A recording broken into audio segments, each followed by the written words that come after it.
चलिए नमस्कार, स्वागत है आप सभी लोगों का।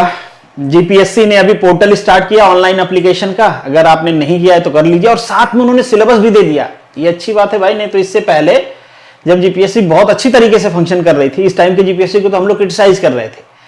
इससे पहले जब अच्छी तरीके से फंक्शन कर रही थी ना, उस टाइम पे भी सिलेबस आने में डिले हो जाता था, कई बार महीना, कई बार उससे भी ज्यादा। पर जीपीएससी ने सिलेबस भी दे दिया है। सेम सिलेबस है, इससे पहले जो मैंने सिलेबस का डिस्कशन किया हुआ है सेम है, बस वेटेज में थोड़ा चेंजेस है। मुझे पहले जब मैं डिस्कशन किया था तो मैंने कहा था 2 चेंजेस पॉसिबल हैं। एक चेंज जो पॉसिबल बताया था वो हुआ है, अभी डिस्कस करेंगे। एक चेंज जो मुझे लगा था कि क्लास 1 में एक्ट एंड रूल वो ऐड करते हैं, यहां पे भी हो सकता है कर दें, क्योंकि 2019 का पेपर हुआ है, उसके बाद एक्ट एंड रूल ऐड करना शुरू किया उन्होंने। पर अच्छी बात है यहां पे नहीं किया। अच्छी बात इसलिए है क्योंकि अभी टाइम कम बचा था और एक एडिशनल वर्डन घट गया। हालांकि एक्ट एंड रूल में स्कोर थोड़ा ज्यादा होता है, पर अभी इतना कम टाइम था कि क्या ही स्कोर करते हैं। अगर ऐड हो जाता तो जल्दी पढ़ना पड़ता आपको। तो खैर हम डिस्कशन करते हैं कि आपके जो सिलेबस है उसको कैसे करना है, और एक थोड़ा और डिस्कशन कर लेंगे। कई सारे लोगों को डाउट है, मैं इस ब्रांच से हूं कैसे करूं, उस ब्रांच से कैसे करूं, क्या पढ़ूं क्या छोड़ूं। एक स्ट्रेटजी तो आपके पास होनी चाहिए। नहीं, अच्छी स्ट्रेटजी है तो अच्छा स्कोर करोगे, सिलेक्शन की पॉसिबिलिटी भी बढ़ेगी। पर बिना स्ट्रेटजी के रैंडमली दौड़ लगाओगे आप तो शायद कुछ कमी रह जाए। आपकी जो एनालिसिस है आप उसको जरूर फॉलो करिएगा। मैं तो बस रिक्वेस्ट कर सकता हूं कि मैं जो आपको बताऊं अगर पॉसिबल है तो उसको आप फॉलो कर लीजिए। 100% जब पेपर देखोगे आप तो आपको उसकी बेनिफिट्स दिखेगी, जो कहा गया है, अगर आप उसको फॉलो करते हो तो चलिए बढ़ते हैं आगे। और ये आपका सिलेबस है 2025 का, जो 2024 का जो आपका एग्जाम होने वाला है। अब ये आप देखोगे, मैं डायरेक्टली इंग्लिश फॉर्मेट में जो दिया गया है वहां पे आ गया हूं। 300 मार्क्स का आपका पेपर है, आप सभी को पता ही है, पहले से इसके बारे में आपको आइडिया है। 100 मार्क्स जो आपका जनरल वाला पोर्शन होता था, सिलेबस यही होता था इससे पहले भी, थोड़े बहुत चेंजेस हैं, पर अब इन्होंने वेटेज डिवाइड कर दिया। वेटेज डिवाइड करने से फायदा यह है कि जो इससे पहले मैं कह रहा था कि आप 25-30 मार्क्स तो ले आइए 100 मार्क्स में, भले आप टेक्निकल से पढ़े हो, अब आसानी से ला सकते हो आप। और थोड़ा सा प्रयास करो तो बहुत अच्छा कर सकते हो इसमें, मतलब इसमें 50% क्रॉस कर सकते हो आप इजीली, बहुत मुश्किल नहीं है।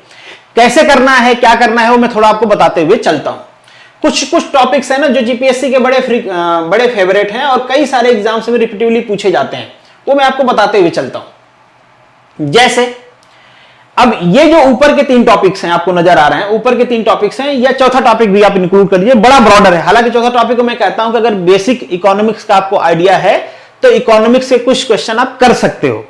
कई बार इकोनॉमिक्स का क्वेश्चन करंट अफेयर से जोड़ के, कोई इंडेक्स आया होता है इकोनॉमिक्स से रिलेटेड, कोई प्रेडिक्शन आया होता है इकोनॉमिक्स से रिलेटेड, कई बार स्टैटिक क्वेश्चन की जीडीपी पे पूछ लिया, इन्फ्लेशन पे पूछ लिया, आरबीआई की कोई पॉलिसी उस पे पूछ लिया, तो बड़े प्रेडिक्टेबल होते हैं, तो आप आसानी से कर सकते हो। अगर कोई ऐसा मैटर न्यूज में है तो उसके बारे में थोड़ा सा उसका आगे पीछे पढ़ लेना है, केवल वो मैटर नहीं, उसके आगे पीछे की और कौन कौन से टॉपिक से कोरिलेट करता है, अगर आपने थोड़ा पढ़ लिया, बेसिक अंडरस्टैंडिंग आपको इकोनॉमिक्स से हो गई, तो आसानी से इकोनॉमिक्स वाले क्वेश्चन कर लोगे। आसानी से इसलिए बोल रहा हूं क्योंकि आप में जो क्वेश्चंस होते हैं वो स्ट्रेट फॉरवर्ड होते हैं, बहुत डीप नहीं होते हैं। वही क्लास 1 वाले या फिर जो नॉन टेक्निकल एग्जाम्स होते हैं वहां पे मल्टीपल ऑप्शन दे देते हैं कि ये भी सही है वो भी सही है, तो थोड़ा मुश्किल हो जाता है। यहां पे जनरली वो मल्टीपल ऑप्शन अवॉइड करते हैं, सिंगल ऑप्शन वाले होते हैं, कुछ क्वेश्चन होते हैं मल्टीपल ऑप्शन वाले, पर जनरली अवॉइड करते हैं। ठीक है, तो अगर ये बेसिक अंडरस्टैंडिंग है आपके पास तो वेल एंड गुड, अगर नहीं है, मुश्किल हो रहा है, तो पढ़ सकते हो 2-3 घंटा में बेसिक इकोनॉमिक्स तो आप समझ ही सकते हो। अगर नहीं छोड़ना है तो छोड़ सकते हो, कोई बात नहीं।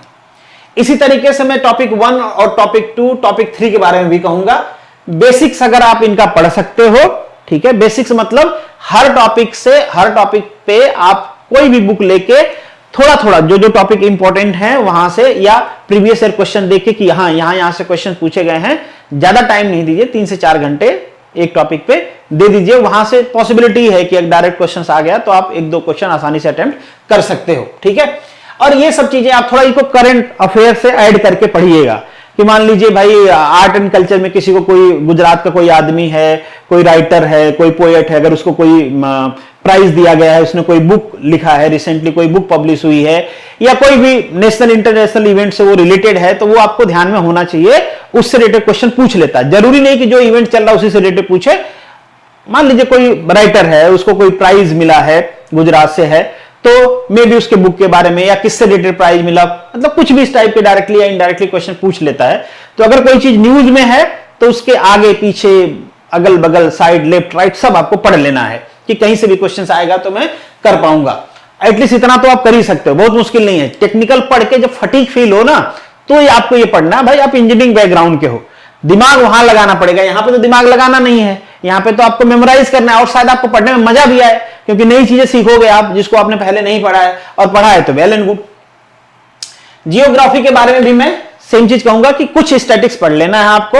अगर जियोग्राफी की कोई बुक ले लीजिए, उसके कुछ स्टैटिक्स और स्पेशली 2-3 साल का पेपर फॉलो करके, यही पेपर नहीं, इसी एग्जाम का नहीं, कोई भी जो इस टाइम रिसेंट पेपर हो रहे हैं क्लास 2 के जिनमें नॉन टेक्निकल का पूछा जाता है, वो फॉलो करके आप देख लीजिए, ठीक है।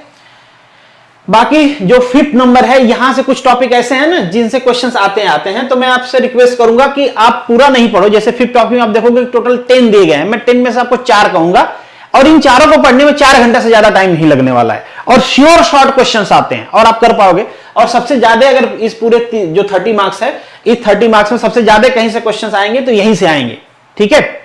तो आपको कौन कौन से टॉपिक यहां से कर लेने भाई, आसानी से कर पाओ। एक तो फंडामेंटल है, fundamental rights and fundamental duties, आसानी से पढ़ सकते हो। इसमें भी फंडामेंटल राइट्स ज्यादा इंपॉर्टेंट है, ठीक है। क्वेश्चंस आएंगे, हमेशा न्यूज में रहता है, किसी न किसी रीजन से न्यूज में रहता है, और न्यूज में रहता है ना तो जो पेपर सेट करता है उसके दिमाग में वो चलता है, तो वो क्वेश्चंस बना देते हैं और आसानी से उससे क्वेश्चन भी मिल जाता है। अगर उनको नहीं भी बनाना है, कॉपी पेस्ट भी करना है, तो आसानी से मिल जाता है और अच्छे क्वेश्चंस मिल जाते हैं, तो वो कर देते हैं वो, ठीक है। तो एक तो आपका टॉपिक नंबर 2 हो गया, ये आपको कर लेना है आसानी से। इसको 1 घंटे 1.5 घंटे में आप पढ़ सकते हो, बहुत ज्यादा टाइम आपका लगेगा नहीं, पहली बार भी पढ़ रहे हो तो भी आसानी से कर सकते हो। टॉपिक नंबर 5 करना है, ये भी बड़ा फेवरेट है, इससे भी क्वेश्चंस पूछे जाते हैं, पावर ऑफ प्रेसिडेंट।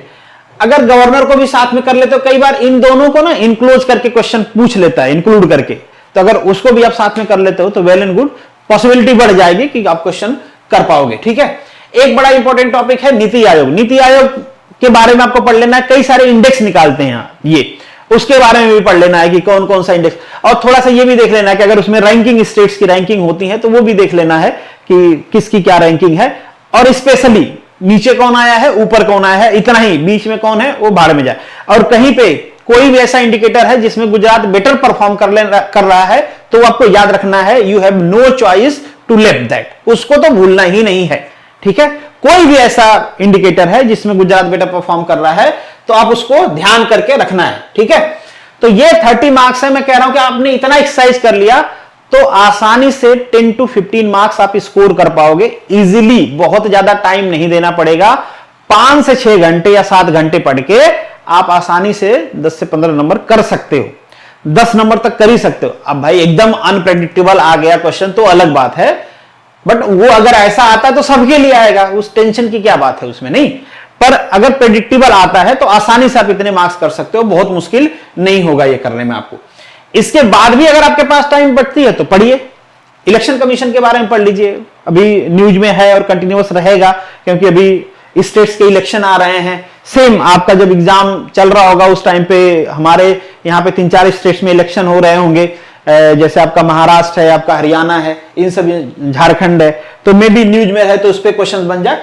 तो ये थोड़ा ना करंट अफेयर को ध्यान में रख के कि कौन सा टॉपिक न्यूज में है, क्या वो टॉपिक यहां पे हमको नजर आ रहा है, तो उसके बारे में थोड़ा सा आपको पढ़ लेना है, ताकि वो स्टैटिक्स अगर उससे जोड़ते हैं, जनरली जोड़ के पूछते हैं, ठीक है। तो जोड़ के पूछने का पर्पज मैं ये कह रहा हूं कि भाई कोई भी जो पेपर बनाएगा वो भी तो टीवी न्यूज देख रहा होगा, तो उसके दिमाग में वो घूमता रहता है, तो वहां से वो क्वेश्चन बना देते हैं। नेक्स्ट टॉपिक है, यहां पे इन्वायरमेंट से रिलेटेड आपको पढ़ लेना है। कुछ वीडियो में इन्वायरमेंट से रिलेटेड ऐड कर दूंगा, वो स्टैटिक्स क्वेश्चंस होते हैं, पोल्यूशन के बारे में है, वेस्ट मैनेजमेंट के बारे में है, वो थोड़ा सा पढ़ लेना, वहां से क्वेश्चन। अब जैसे 10 मार्क्स का है इन्वायरमेंट के, आप उम्मीद कर सकते हो कि 2 से 3 क्वेश्चंस रहेंगे, तो आप आसानी से कर पाओगे, ठीक है। जनरल साइंस के क्वेश्चंस तो बड़ा ब्रॉडर टॉपिक है जनरल साइंस, तो मैं कहता हूं आप जितना जनरल साइंस जानते हो उसी पे ट्रस्ट करिए, अगर वहां से आ गया तो ठीक है, नहीं आया तो कोई बात नहीं, क्योंकि जनरल साइंस पढ़ने जाओगे तो बहुत टाइम लगेगा और ढेर सारे टॉपिक्स हैं, आप पढ़ते ही रह जाओगे, ठीक है। तो उस पर ज्यादा फोकस करने की जरूरत है नहीं। कम्युनिकेशन टेक्नोलॉजी और इंफॉर्मेशन टेक्नोलॉजी, अगेन जो कुछ नया अगर कोई इवेंट हो रहा है, जैसे कि 5G स्पेक्ट्रम का हुआ, तो इसके बारे में थोड़ा आप नॉलेज रखिए। मे बी अगर पूछ इस टाइप का कोई भी इवेंट होता है तो आप उसके बारे में थोड़ा सा पढ़ के रखिए कि अगर वहां से डायरेक्ट क्वेश्चन आता है तो आपको रिग्रेट ना हो कि अरे यार न्यूज में था और मैं नहीं कर पाया, क्योंकि ये आसान टेकिंग होता है। आपको वैसे क्वेश्चंस नहीं छोड़ के आने हैं जो सारे लोग कर रहे हैं। अगर आप ऐसे क्वेश्चन छोड़ के आओगे जो सारे लोग कर रहे हैं, बस आप नहीं कर रहे हो, तो फिर आप पिछड़ जाओगे। आपको वो सारे क्वेश्चंस कर रहे हैं जो सारे लोग कर रहे हैं, और कुछ क्वेश्चन वैसे भी करने हैं जो सब लोग नहीं कर रहे हैं, तब आप उन लोगों से आगे निकलोगे। ठीक है, तो फिर ऐसे ऑब्वियस टॉपिक छोड़ के नहीं आना है आपको। अब आ जाते हैं पॉइंट नंबर आपका जो 7 है, करंट अफेयर। इसमें तो करंट अफेयर है, मैं कहूंगा कोई भी जो चैनल है यूट्यूब का, जिसका आपको अच्छा लगता है, जो डेली वीडियो डालता है, वो पढ़ लीजिए। कोई वेबसाइट देख लीजिए, यूपीएससी की वेबसाइट्स हैं जो बहुत अच्छा डालते हैं, हालांकि उनका लेवल थोड़ा ज्यादा होता है पर अच्छा कंटेंट होता है। अगर आप वहां से पढ़ सकते हो तो आप फिल्टर आउट कर पाओगे कि यार ये मेरे काम का है, ये मेरे काम का नहीं है। ठीक है, तो अगर आपके अंदर इतना विजडम है तो वो फिल्टर आउट करके पढ़िए, नहीं तो फिर कोई भी यूट्यूब चैनल फॉलो कर लीजिए जो एमसीक्यूज कराते हैं। कई सारे ऐसे हैं ना जो एक एक दिन में करंट अफेयर में 100 एमसीक्यूज पढ़ा देते हैं, वैसा वाहियात चैनल फॉलो नहीं करना है। जो खुद ही कैटेगराइज नहीं कर पा रहा है कि एक दिन में 100 करा दिया, 200 करा दिया, भाई सब पढ़ लो सब पढ़ लो, फिर एक महीने में आप मतलब हजारों एमसीक्यूज हो गए, कहां से पढ़ोगे आप। तो ऐसा कोई कि जो एक दिन में 8-10 इंपॉर्टेंट टॉपिक बताता है, 4-5 इंपॉर्टेंट टॉपिक बताता है कि भाई ये चीजें हैं, उनको फॉलो कर लो। थोड़ा कम आएगा पर आपको टाइम भी तो कम देना पड़ेगा। वो टाइम आप ऐसे जगह पे लगाइए जहां से श्योर शॉर्ट क्वेश्चन आने वाले हैं। ये टाइम बचा के आपको टेक्निकल में लगाने हैं जहां से श्योर शॉर्ट क्वेश्चंस आने वाले हैं। तो ये टॉपिक भी हमने डिस्कस कर लिया। मैं मान के चलता हूं कि 1-2 क्वेश्चन आप आसानी से मिनिमम कर पाओगे, मुश्किल नहीं होगी। ठीक है, स्पोर्ट्स से रिलेटेड, अब जैसे क्रिकेट भी से आप क्वेश्चन पूछे जा रहे हैं तो पढ़ लेना। अभी इंडिया वर्ल्ड कप जीती है तो इसके बारे में, और कोई इवेंट्स हो रहा है, इन बिटवीन कोई इवेंट्स हुआ है नेशनल या इंटरनेशनल गेम, और 1 साल पहले का, कम से कम 1 साल पहले के जितने गेम्स हुए हैं, जो विनर्स हैं, उनके बारे में आपको आइडिया होना चाहिए। वहां से क्वेश्चंस पूछे जाते हैं। हमारे देश में अवार्ड बांटा जा रहा है। ठीक है, आप देख ही रहे होगे, प्रेसिडेंट साहब अवार्ड दे रहे हैं। तो एक बार क्या करना, लिस्ट आपको मिल जाएगी, आप सर्च करोगे लिस्ट मिल जाएगी। उन अवार्डों की लिस्ट आपको पढ़ लेनी है और याद कर लेना है। और उसमें अगर फॉर्चुनेटली गुजरात का कोई भी नाम कहीं पे भी दिखता है तो उसको ध्यान रखना ही है, लिख लेना है, स्टार बना लेना है, 5 स्टार। समझ में आ रही ना बातें। तो 2024 में जितने भी अवार्ड्स दिए गए हैं, सारे अवार्डी के नाम आपको ध्यान रखने हैं। ठीक है, बहुत इंपॉर्टेंट है, बहुत इंपॉर्टेंट। मतलब एक क्वेश्चन भी आता है तो ये समझो कि ये लीक क्वेश्चन है। भाई कितने नाम याद करने में कितने टाइम लगेंगे, नहीं तो याद ही कर लेना है आपको। ठीक बात। अब आ जाते हैं आपके पॉइंट नंबर 8 पे। पॉइंट नंबर 1 तो मैं मानता हूं कि सारे इंजीनियरिंग वाले बच्चों का स्ट्रांग पॉइंट है। अब इसमें ढेर सारे टॉपिक्स हैं। ठीक है, 30 मार्क्स का है भी। पहले ये 15 मार्क्स के अराउंड का आता था, अब इसको 30 मार्क्स कर दिया। आपके लिए अच्छी बात है। होपफुली कि आपको आता होगा, नहीं आता होगा, अगेन 2 तरीके हैं, बुक लेके प्रैक्टिस कर लीजिए, और बिलीव मी बहुत हार्ड क्वेश्चन नहीं आते। रीजनिंग के इनके नंबर सिस्टम के क्वेश्चन आ जाएंगे, मतलब कुछ रैंडम नंबर दिया गया रहेगा, उसमें आपको क्या एक पैटर्न फाइंड आउट करना है। अल्फाबेट के नंबर के क्वेश्चंस रहते ही रहते हैं, आप पेपर देखोगे तो आपको आइडिया लगेगा। फिर वो वर्क टाइम एप्टीट्यूड की बात करें तो वर्क टाइम वो सारे के रहते ही रहते हैं, मतलब कुछ प्री डिफाइंड है कि यार वहां से क्वेश्चन पूछे जाते हैं। तो आप प्रीवियस ईयर के क्वेश्चंस हैं वो सॉल्व कर लीजिए, और फिर प्रैक्टिस करने के लिए उन्हीं टॉपिक्स के क्वेश्चंस बुक से सॉल्व कर लीजिए। मैंने बुक बार बार बताया, जो बुक है आपके पास आप उससे करिए। नहीं है कोई खरीदना है तो मैं रिकमेंड करता हूं RS अग्रवाल खरीद लीजिए। अगर नहीं खरीदना है तो कोई जो पसंद है आपको वो खरीद लीजिए। लाइब्रेरी में है तो वहां से पढ़ लीजिए, बहुत मुश्किल नहीं है। ठीक है, तो यहां से मैं आपसे उम्मीद करता हूं कि आप आसानी से, ये 30 है ना, तो 20 तो स्कोर करोगे ही करोगे, इतना आपसे उम्मीद किया जाता है। थोड़ा पढ़ लोगे 25 भी चला जाएगा, 30 भी हो सकता है, क्योंकि आसान ही क्वेश्चंस आते हैं यहां से। ठीक है, मुश्किल नहीं है। चलो 30 ना भी हो पर 20-25 आप आसानी से कर सकते हो। जो पूरा 100 में से मैं कह रहा था कि अगर आप 25 कर लेते हो तो बहुत अच्छी बात है, अब यहां से आप आसानी से कर पाओगे। वेटेज का ये फायदा कि इतने क्वेश्चन तो रहेंगे ही रहेंगे एप्टी और रीजनिंग के, और एप्टी रीजनिंग पे थोड़ा टाइम दोगे आप तो हो जाएगा। ऊपर टाइम देना नहीं है आपको, क्योंकि ऊपर आता होगा तो फटाक क्लिक होगा, नहीं आता होगा तो फिर तो कोई मतलब ही नहीं है। ठीक है, और ये सारे आपके टेस्ट सीरीज में आएंगे। आपके कोर्स में मैं अब इन सब के क्वेश्चन भी डालूंगा टेस्ट सीरीज में। ठीक है, अलग से भी इन पे क्वेश्चंस आएंगे ताकि आप खुद को टेस्ट कर पाओ कि मतलब करंट सिचुएशन आपका क्या है और आपको कितना इंप्रूव करने की जरूरत है। ठीक है, कोर्स में ये सब रहेंगे, जो आपका कोर्स चल रहा है ना आचार्य बैच, उसमें ये चीजें रहेंगे। अगर आपने ज्वाइन कर लिया है तो वेल एंड गुड, नहीं ज्वाइन किया है, आपकी इच्छा है तो आप ज्वाइन कर सकते हो। कहां से करना वो मैं कई बार बताया हूं ना, मनु एकेडमी ऐप डाउनलोड कर लीजिए या मनु एकेडमी लाइव वेबसाइट पे चले जाइए, वहां पे आचार्य बैच है, आप उसको ज्वाइन कर सकते हो। ढेर सारे टॉपिक्स मेंशन है पर कोई बात नहीं, प्रेडिक्टेबल होता है क्वेश्चन, आसान क्वेश्चंस आते हैं, कॉमन लॉजिक बेस्ड क्वेश्चंस होते हैं। जो पढ़े हैं वो थोड़ा जल्दी कर देंगे, अगर आपने नहीं पढ़ा है तो भी अगर आपके पास मतलब कॉमन लॉजिक है, कॉमन सेंस है, तो आप इसको पढ़ के थोड़ा कर लोगे, क्योंकि इंजीनियरिंग के बच्चे हैं वो कर ले जाते हैं ये सारे टॉपिक्स।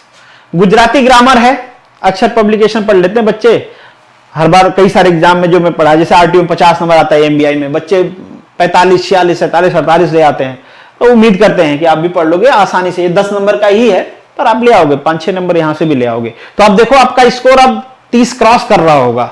ठीक है, थोड़ा पढ़ने के बाद। इंग्लिश का, अगर आपकी इंग्लिश ठीक ठाक है तो एफर्ट मारिए, अगर नहीं ठीक है तो छोड़ दीजिए। ठीक है, क्योंकि बहुत ज्यादा टाइम आपके पास नहीं बचा है कि नई नई चीजें आप सीख लो। ठीक है, तो अगर आता है तो करिए, नहीं आता है तो छोड़ दीजिए। ठीक है, अगेन आप बुक वही फॉलो कर सकते हो जो मैंने इससे पहले बताया। ठीक है, या जो भी बुक आपके पास है वो कर सकते हो। अब आ गया आपके 200 मार्क्स का। 200 मार्क्स का ये सिलेबस ऑलरेडी डिस्कस किया गया है। ठीक है, फिर से एक बार कर लेते हैं। अगर आप मैकेनिकल इंजीनियरिंग से हो तो थोड़ा आपको एज मिलेगी, पर इसका मतलब मैं बाकी लोगों को डिमोरलाइज नहीं कर रहा हूं, बस सच्चाई बता रहा हूं। क्योंकि आप देखो, पहला टॉपिक मैकेनिकल इंजीनियरिंग से रिलेटेड, दूसरा टॉपिक मैकेनिकल इंजीनियरिंग से रिलेटेड, तीसरा टॉपिक भी मैकेनिकल इंजीनियरिंग से रिलेटेड है। इसके बाद नीचे ऑटोमोबाइल करके दिया है, वो भी मैकेनिकल इंजीनियरिंग से रिलेटेड है, एलिमेंट ऑफ ऑटोमोबाइल, ये कोर मैकेनिकल इंजीनियरिंग का टॉपिक है। इसके नीचे टॉपिक नंबर 9, ये भी मैकेनिकल इंजीनियरिंग वालों को पढ़ाया जाता है, थोड़ा उतना डिटेल में नहीं पढ़ाया जाता है, पर हां कुछ टॉपिक इसके आपके ऑपरेशन रिसर्च या फिर इंडस्ट्रियल वाला जो टॉपिक है वहां पे मिलते हैं। ठीक है, तो मैकेनिकल इंजीनियरिंग के थोड़ा टॉपिक्स ज्यादा हैं, तो अगर आप चाहते हो, मैं ये इसलिए बता रहा हूं कि अगर आप मैकेनिकल इंजीनियर हो और चाहते हो कि थोड़ा आपको डिटेल में पढ़ना है तो पढ़िए। अगर आप मैकेनिकल इंजीनियर नहीं हो तो आपको हर टॉपिक का बस बेसिक आइडिया होना चाहिए, बहुत डीप में नहीं जाना है। जनरली बहुत डीप में क्वेश्चन पूछा जाता नहीं है, पर ऐसा मैं श्योर नहीं कर रहा हूं कि पूछा जाएगा ही नहीं, क्योंकि कई बार ऐसा डाउट हो जाता है कि मान लीजिए मैं एक्सपर्ट हूं और मुझे जीपीएससी कहती है कि आपको स्ट्रेंथ ऑफ मटेरियल से क्वेश्चन बनाने हैं। जैसे यहां पे टॉपिक सिंपली नाम लिख दिया है, हाँ देखो टॉपिक नंबर 6 भी मैकेनिकल इंजीनियरिंग का है, हालांकि और बच्चे इलेक्ट्रिकल वाले भी पढ़ते हैं, पर मैकेनिकल इंजीनियरिंग का है, क्योंकि मैकेनिकल इंजीनियरिंग में वो एज ए सब्जेक्ट है। अब मान लीजिए यहां पे लिखा है स्ट्रेंथ ऑफ मटेरियल, अब मुझे कोई कहे strength of material mechanical engineering में पूरा एक सब्जेक्ट है जिसको 60-70 घंटा पढ़ोगे तब जाके वो कवर होगा। आप सोच के देखो, मान लो किसी को कह दिया गया कि भाई स्ट्रेंथ ऑफ मटेरियल से आप कुछ क्वेश्चन बना के दे दो, अब उसको थोड़ा नहीं पता है कि ऐसे पेपर के लिए बनाना है जहां पे सारी ब्रांचेज एलिजिबल हैं, वो तो बहुत टफ क्वेश्चन भी बना सकता है, बहुत आसान भी बना सकता है, पर जनरल प्रेडिक्शन ये होता है या जीपीएससी कोशिश करती है या उनका ये मैकेनिज्म है, प्रोटोकॉल है कि जहां पे मल्टीपल ब्रांचेज एलिजिबल होते हैं, कोर ब्रांच का पेपर नहीं होता है, वहां पे बेसिक लेवल का क्वेश्चन ही पूछा जाता है। तो आपको भी बेसिक लेवल का क्वेश्चन ही करना है, कोर्स में ही भी बेसिक लेवल ही कराया गया है जहां से क्वेश्चन पूछे जाने की पॉसिबिलिटी है। टेस्ट सीरीज में मैंने रैंडमली कुछ 2, 4, 5 क्वेश्चन, जैसे 100 क्वेश्चन का टेस्ट है तो उसमें 4 से 5 क्वेश्चन थोड़ा सा अपर लेवल का या फिर इनसाइड दिया होगा, मैंने दिया है, और वो इंटेंसली दिया है, उनके लिए दिया है कि अगर आप इस ब्रांच से बिलोंग करते हो तो आपको ये भी आना चाहिए, पर अगर आप उस ब्रांच से बिलोंग नहीं करते हो तो आपको दुखी नहीं होना कि ये क्वेश्चन नहीं आता है। एक क्वेश्चन आने के लिए आपको 8-10 घंटा पढ़ाई पे लगाना पड़ेगा, वो वर्थ इट नहीं है, वो आपको ध्यान रखना है। आपको अपनी एबिलिटी को पहचानना है कि कम टाइम में किस टॉपिक में आप ज्यादा बेटर कर सकते हो। अगर आप यहां पे स्ट्रगल कर रहे हो तो रीजनिंग वाले टॉपिक में थोड़ा सा आसानी से आप प्रैक्टिस करके ज्यादा स्कोर कर सकते हो सकता है आपकी एबिलिटी नॉन टेक्निकल में, जो ऊपर वाला 30 मार्क्स था, तो हो सकता है हिस्ट्री में, ज्योग्राफी में, पॉलिटी में आप थोड़ा सा पढ़ के बेटर कर सकते हो। तो फिर आप ऐसे जगह पे मतलब अपने सर पे हथौड़ा मारने का पर्पज क्या है? नहीं मारो, वहां पे एफर्ट मारो जहां पे आप कम टाइम देके अच्छा स्कोर कर सकते हो, नहीं, या फिर प्रोबेबिलिटी है कि हाँ यहां पे अच्छा किया जा सकता है। तो आपको अपनी एबिलिटी को पहचानना है। बाकी ये सारे टॉपिक्स कराए गए हैं आपके कोर्स में, ये सारे टॉपिक्स करा दिए गए हैं, आप उतना करते हो that is more than sufficient. आपको वो सारे टॉपिक्स करने हैं, उसके नीचे एमसीक्यू कराए गए हैं वो करने हैं, टेस्ट अटेम्प्ट करना है, और टेस्ट बस दे के फरार नहीं हो जाना है। टेस्ट के हर क्वेश्चन के नीचे उसका सोल्यूशन दिया गया है। तो आपसे हम्बल रिक्वेस्ट होती है कि आपका चाहे वो सही हो क्वेश्चन चाहे गलत हो, आपको नीचे का सोल्यूशन पढ़ना है, क्योंकि सोल्यूशन में केवल आंसर नहीं दिया रहता है, थोड़ा एक्सप्लेनेशन भी दिया गया रहता है। कहीं पे एक्सप्लेनेशन छोटा होगा, जहां पे मुझे जरूरत लगी होगी कि यार इसका एक्सप्लेनेशन थोड़ा बड़ा होना चाहिए, क्योंकि यहां से दूसरे टाइप का क्वेश्चन भी पूछा जा सकता है, उसका एक्सप्लेनेशन थोड़ा बड़ा होगा। ठीक है, तो आपको एक्सप्लेनेशन भी पढ़ने हैं। ठीक बात। चलिए, अब एलिमेंट ऑफ इलेक्ट्रिकल इंजीनियरिंग का भी सेम है। अगर आप इलेक्ट्रिकल इंजीनियरिंग किए हो तो मुझे नहीं लगता आपको मुश्किल होगा, आप डिटेल में इसको पढ़ रहे होगे। अगर आप अगेन इलेक्ट्रिकल इंजीनियरिंग नहीं किए हो तो बेसिक चीजें ये, चूंकि हमने ये सारी टॉपिक्स 12th में पढ़े हुए हैं, बहुत मुश्किल नहीं है, आप कर सकते हो। यही के ये टॉपिक्स बचे हुए हैं, जैसे 1 से 2 आवर के आसपास का ये है आपका, उतना ही टाइम का ये है, उतना ही टाइम का कुछ ये है। ये टॉपिक्स बचे हुए हैं जो मैंने आपको कहा, ये टॉपिक्स करा दिए जाएंगे आपको जल्दी ही, ये टॉपिक्स भी खत्म हो जाएंगे। ठीक है, ये सारे टॉपिक्स आपको करा दिए गए हैं, आपको कर लेने हैं। फिर से वही रिक्वेस्ट है कि बहुत डीप में आपको नहीं जाने हैं। ठीक है, अगर आपको लग रहा है कि ये टॉपिक्स हमको स्ट्रगल करना पड़ रहा है समझने में, या मैं स्ट्रगल दो टाइप से, कि जितने टाइम में समझना चाहिए आप उसके लिए ज्यादा टाइम दे रहे हो तो भी स्ट्रगल ही कहेंगे, क्योंकि इतना टाइम नहीं है आपके पास। 3 मंथ्स हैं, उसी में पढ़ना है, रिवीजन करना है, टेस्ट देना है, चीजों को ध्यान रखना है। तो बहुत ज्यादा टाइम किसी टॉपिक पे वेस्ट नहीं करना है। अगर कोई टॉपिक बहुत ज्यादा टाइम कंज्यूम कर रहा है, जस्ट लीव इट। उनसे रिलेटेड क्वेश्चन अगर टेस्ट सीरीज में दिखते हैं तो याद कर लीजिए, क्योंकि टेस्ट सीरीज इस पर्पज से बनाया गया है कि ये क्वेश्चन आ सकता है। और टेस्ट सीरीज जब आपकी कंबाइंड होगी सारे टॉपिक्स पे, तो वहां के क्वेश्चन तो 100% आपको आने चाहिए, क्योंकि वहां पे मैं वैसे ही क्वेश्चन या वैसे ही टॉपिक चूज करूंगा जिसपे जीपीएससी प्रीवियसली ऐसे किसी भी एग्जाम में पूछा हुआ है या पूछती है, जो कंबाइंड है, जहां पे मल्टीपल ब्रांचेज एलिजिबल हैं, चाहे प्रिंसिपल केस से पहले के पेपर हो, चाहे सेफ्टी केस से पहले के पेपर हो, मतलब इस टाइप के जितने भी पेपर हैं, उन सारे पेपर में उन सारे टॉपिक पे मैं फोकस करूंगा जहां से क्वेश्चंस पूछे जाते हैं। तो वो आपको टेस्ट सीरीज, जब कॉमन टेस्ट सीरीज होगी पूरे 200 मार्क्स की, तो वो सारे क्वेश्चन तो आपको याद करने ही करने हैं। पॉसिबल है कि वहां से क्वेश्चन डायरेक्टली आपके उसमें आ जाए, ठीक है, टपक जाए, तो आपको कर देना है, टिक मार्क कर देना है। ठीक बात। चलिए, ये सारे टॉपिक करा दिए गए हैं, जितना कराया गया है that is more than sufficient to qualify this exam.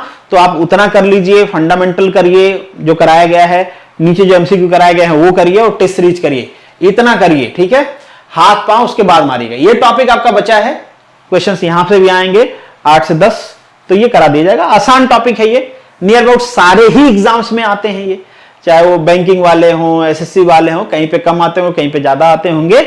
GPSC के भी नियर अबाउट सारे एग्जाम्स में आते हैं। नहीं भी दिया गया है तो भी जो जनरल वाले एग्जाम्स होते हैं वहां पे जनरल साइंस का टॉपिक बना के इनसे क्वेश्चन पूछे जाते हैं। तो ये आपको मैं करवा दूंगा, इसका टेंशन आप छोड़ दो।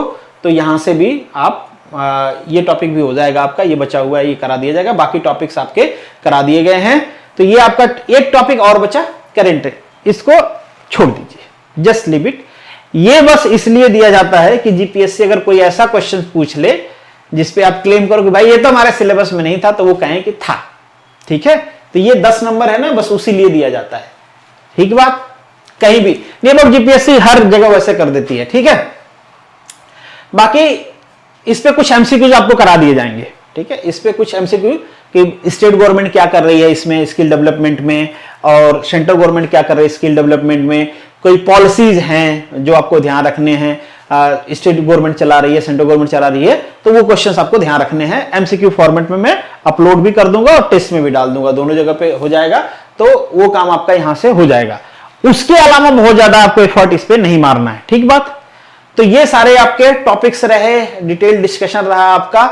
एक सजेशन जो इससे पहले मैंने दिया, फिर से एक बार देना चाहूंगा आपको, कि अगर आप किसी पर्टिकुलर, जैसे मान लीजिए कंप्यूटर इंजीनियरिंग का बच्चा है, तो अपना कंप्यूटर वाला तो वो कर लेगा, कोई प्रॉब्लम नहीं है।